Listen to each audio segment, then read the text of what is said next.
A congressman asked a simple question: who sent the email? What followed was confusion, contradictions, and serious concerns about whether FBI agents' sensitive information was properly protected. Mr. Fan. Yes, sir. Thank you, Chairman. Thank you, Director Patel. In a local situation in Maryville, Indiana, within my district, I have a high-intensity drug trafficking area, HIDA, which receives federal funding.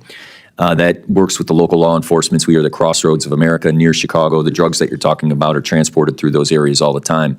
With these budget cuts, can you talk about how those HIDA and agencies will be funded? Absolutely. Thank you, sir. It's like any other successful mission set that we have at the FBI, and HIDA I worked on as a terrorism prosecutor as myself.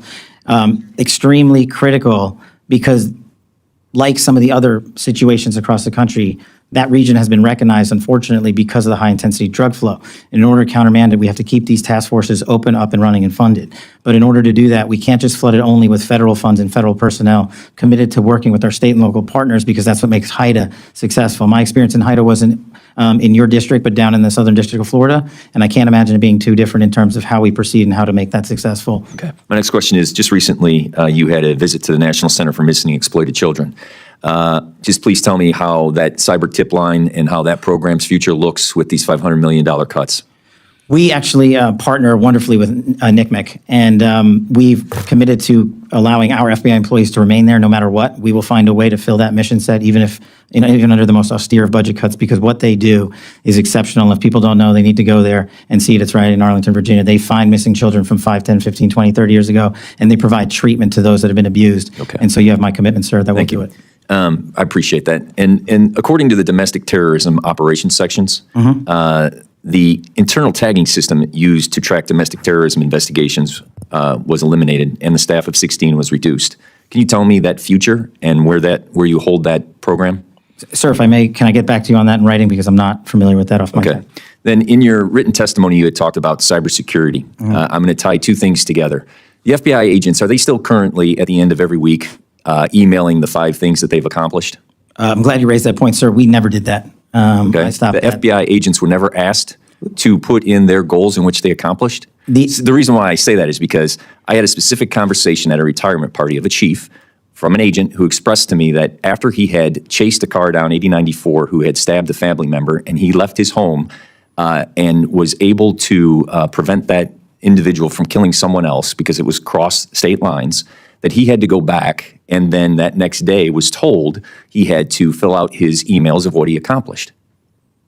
That email was sent across government agencies. So it was sent to the FBI. It was sent to... So you just said it was never sent to the FBI. So was it or was it not? It was sent to the FBI. I, as a director of the FBI, said we are not... Who sent it? We are not responding to it. It came from a general account at the department. Okay, so then my next question is, that information that my FBI agent in my district sent to that agency, how is that information protected? I'm sorry, are you saying the agent responded to that email? Are you saying they did not? I told the workforce not to. But you just told me that they received the email. We did. But without this, let's just assume that they did. Where did that information go, and how is it protected? That information would have only been sent to their immediate supervisor, and every supervisor in the Bureau was told if they received any such information, it is not to be actioned in any way. So what happened with that information with the supervisors?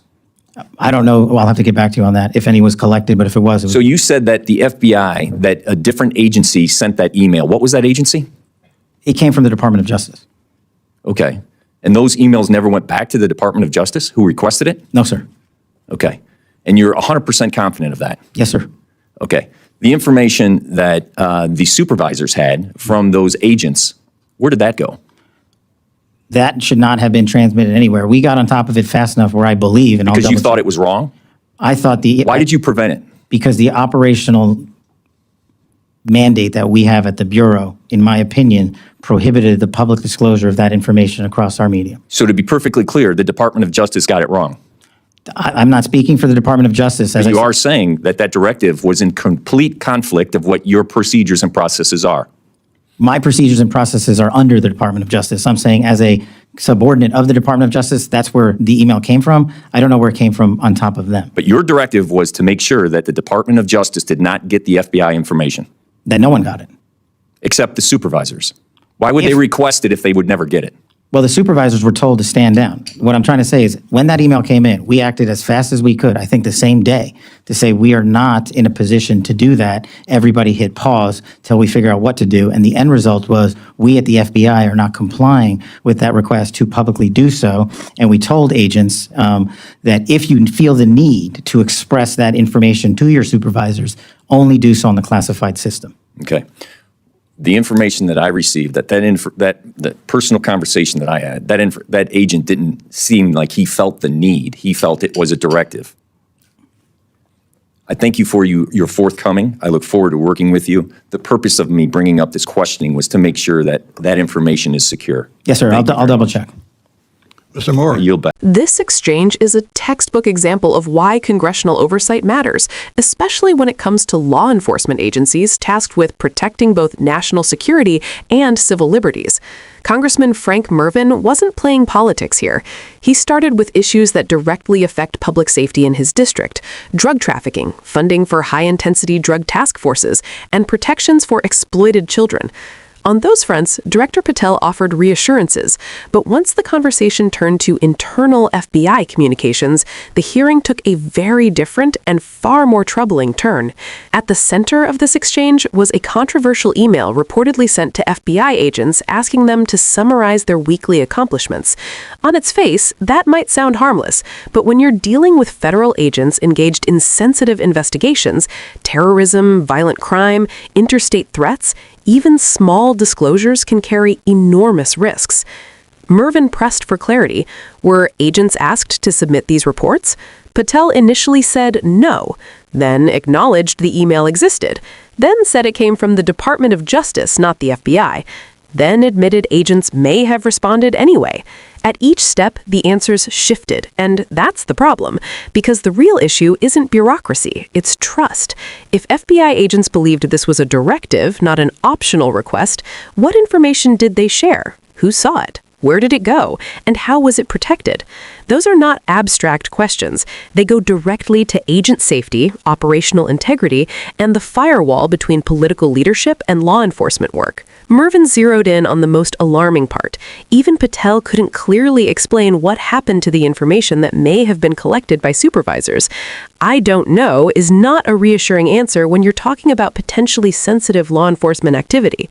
To Patel's credit, he acknowledged something important, that the request conflicted with FBI operational norms and should never have been made. He described moving quickly to halt compliance and instruct supervisors not to act on any information received. But the damage here isn't just procedural, it's cultural. When agents feel pressured to report their daily or weekly activities up the chain without clear safeguards, it creates a chilling effect.